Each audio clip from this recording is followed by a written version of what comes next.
the Duolingo website. Once check your email ID on the top right where you can see the profile.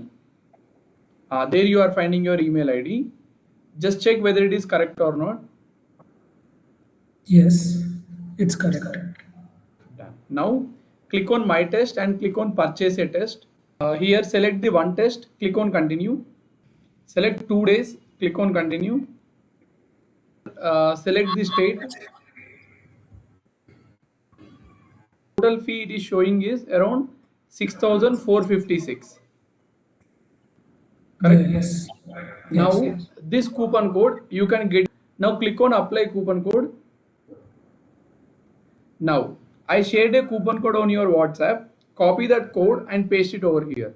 Now it is showing you are applying a 1 minute. Yes, applying 100% fee waiver code. Now it's done. From here is once if you click on start test, one Okay. app will get downloaded. Once click on start test. Now click on download the application. Click on download. Now you can see on the top right the application is downloading. Let it download.